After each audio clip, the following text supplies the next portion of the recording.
it is one of the most talked about and controversial films based on a Bible story in years. In the wake of Son of God and God's Not Dead, two big movies we recently saw, Noah splashes into cineplexes all over the world this weekend. The epic adventure is being praised by some and criticized by others, especially by some in the religious community, one of whom we spoke with exclusively, as you'll see. We also talked with the film's director, Darren Aronofsky, and the stars, including Russell Crowe, Emma Watson, Jennifer Connelly, Anthony Hopkins, and Ray Winstone. They are all talking about Noah. Take a look. No. What did he say? He's going to destroy the world. My father said that one day, if man continued in his ways, the Creator would annihilate this world. Can it not be averted? He speaks to you. You must trust that he speaks in a way that you can understand. A great flood is coming. We build a vessel to survive the storm. We build an ark.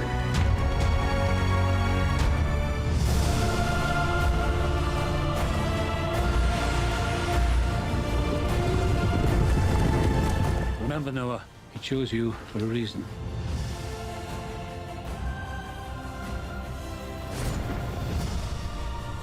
Is this the end of everything? Beginning. Beginning of everything.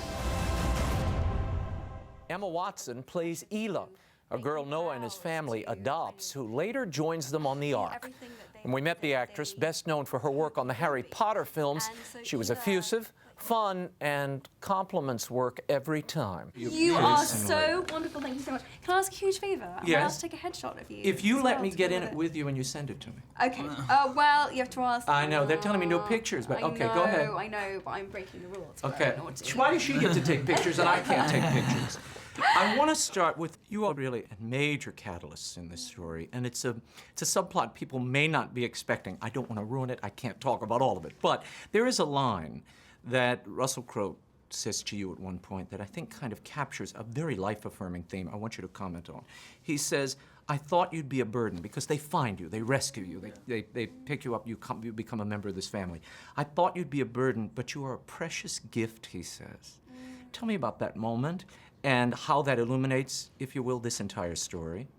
Essentially, you're, up until the age of 18, you're incredibly indebted to your parents who are supporting you. They're really taking care of all of your needs, and I feel like a lot of children feel a lot of pressure to make them proud, to kind of be everything that they hope you will be. And so for Elah, that's this incredible pressure, and she doesn't feel worthy. She doesn't feel complete. She doesn't feel like she can fulfill the task. What surprised you most, shocked you most when you saw it the first time? It's just you are so emotionally overwrought by the end of the film.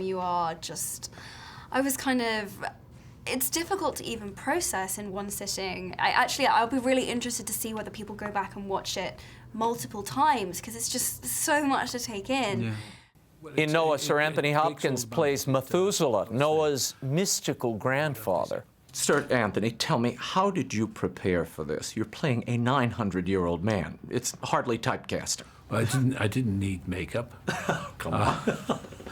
I didn't know. Learn the lines, show up, and listen to the director and act with your fellow actor. That's all.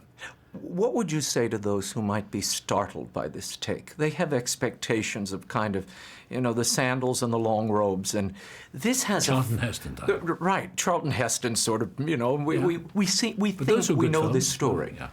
And it's very different. The conception here is very different. Well, it breaks all the boundaries. What have they say about the envelope?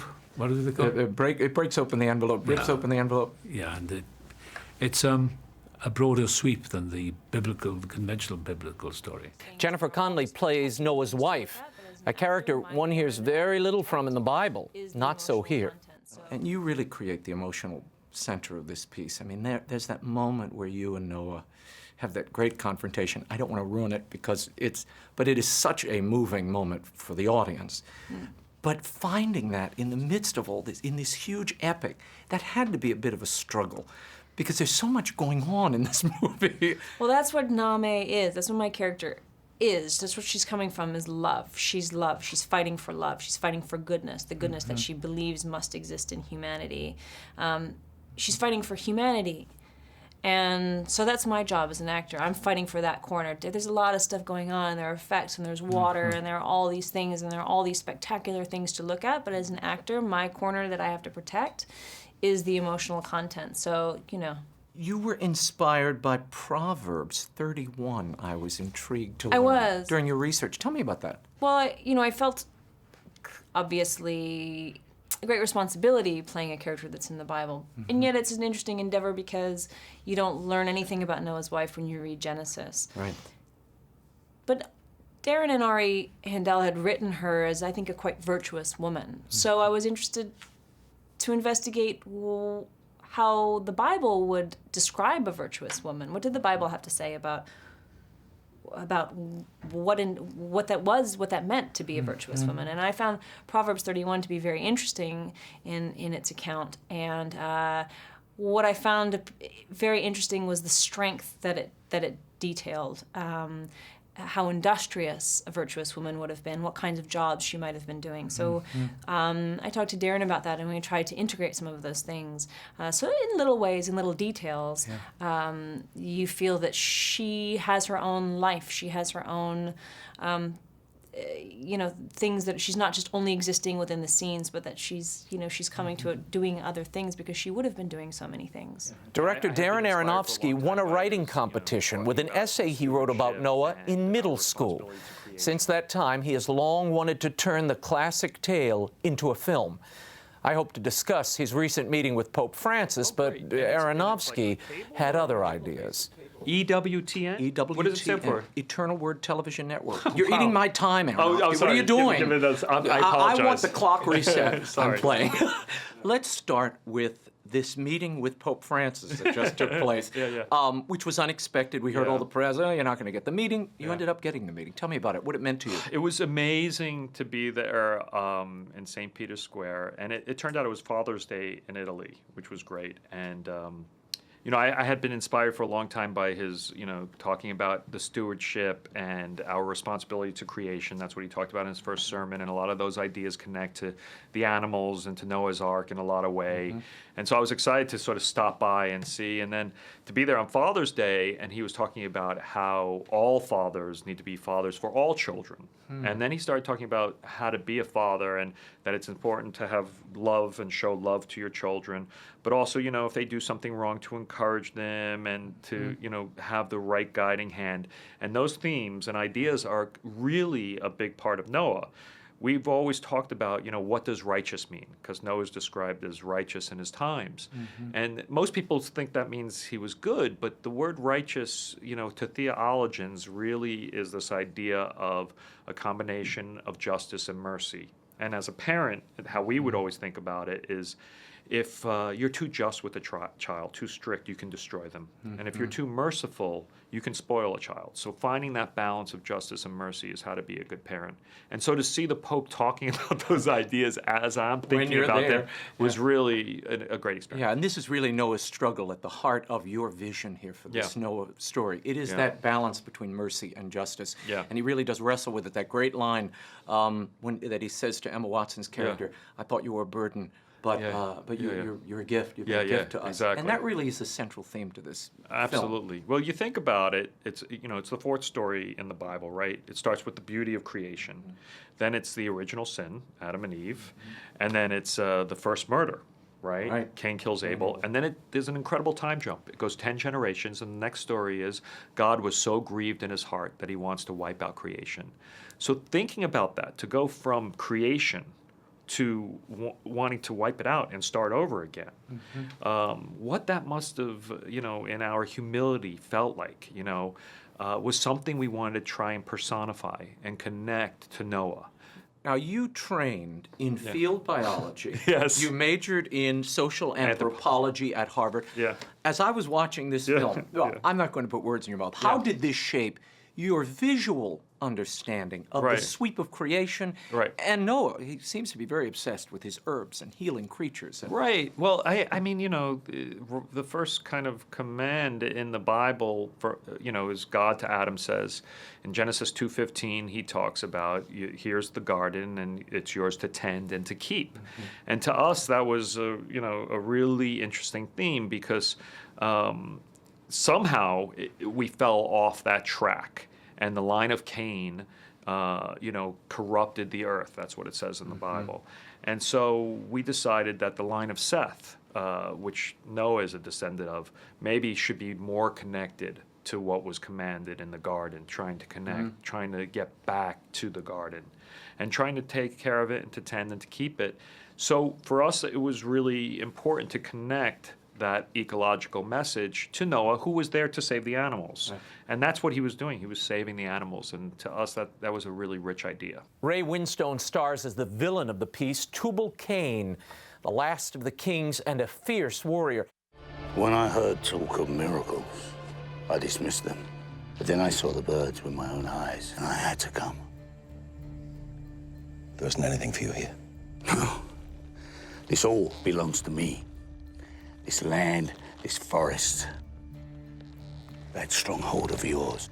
I have men at my back, and you stand alone and defy me? I'm not alone. In a climactic moment, he battles Noah's defenders, a group of creatures known as the Watchers, stone giants with a secret identity. When I saw the artwork for him, but when I actually watched the film, I went, whoa, oh, I'm in a different movie now. Because it's kind of like that modern thing coming in, this kind of transformer thing coming in. And then and it kind of worries you at first. It kind of put me on a back foot. And then you buy into it.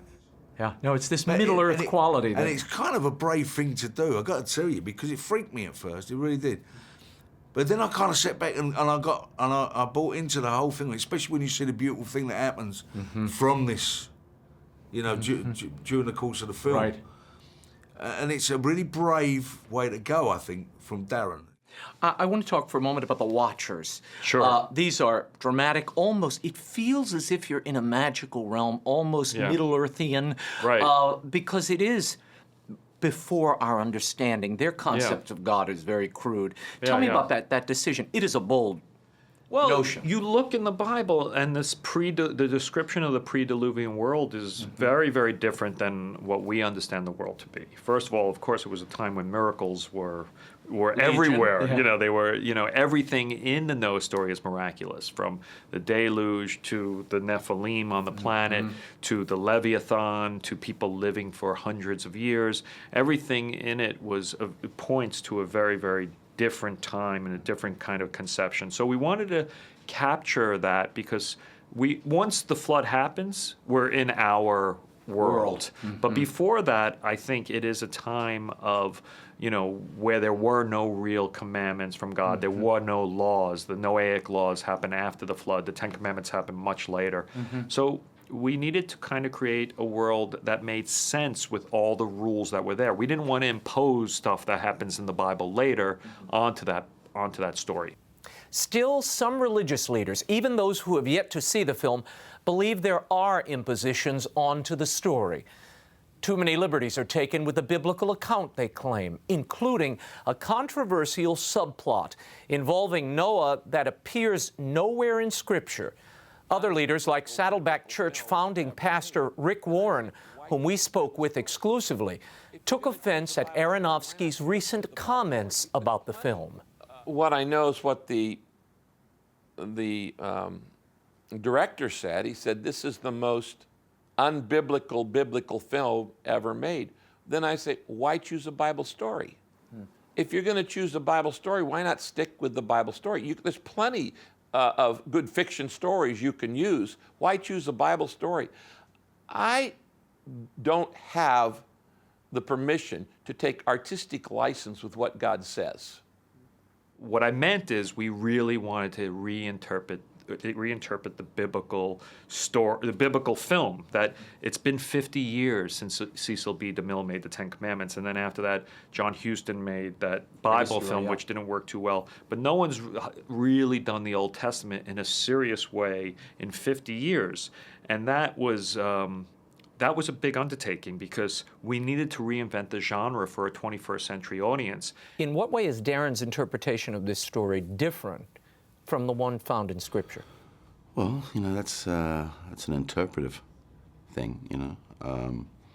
You're making a rash assumption there that I would think that there's something different, which I'm not necessarily sure that it is so vastly different at all. I mean, it's just an interpretation. There's very few lines in the Bible, very few specific lines, you know, that tell the story. So if you're going to make that tale into a narrative for a feature film, you got to fill in some of those gaps. Our family has been chosen for a great task. To save the innocent. The innocent? The animals. Why are they innocent? Because they still live as they did in the garden. Yes. We need to save enough of them to start again. But what of us? I guess we get to start again too, in a new and better world. But first, we have to build. A great flood is coming. The waters of the heavens will meet the waters of the earth. We build a vessel to survive the storm.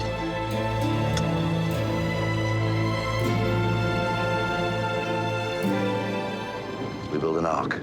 At its core, it really is a family drama. You know, there's this task to be fulfilled, and a very determined person, somebody who's, you know, going to get the job done. Did the religious interpretation of Noah shape your portrayal?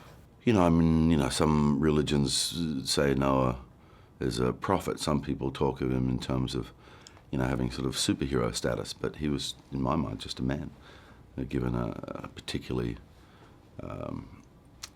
heavy task and quite a burden to carry. So I think once you reduce it to human terms, you know, and I understand, you know, why there would be an interpretation of Noah as a prophet, just in the same ways that you understand that in the Catholic religion, some people become saints, you know. But it's, you know, it's the human journey that I had to focus on. I mean, that's really all you can focus on. It begins.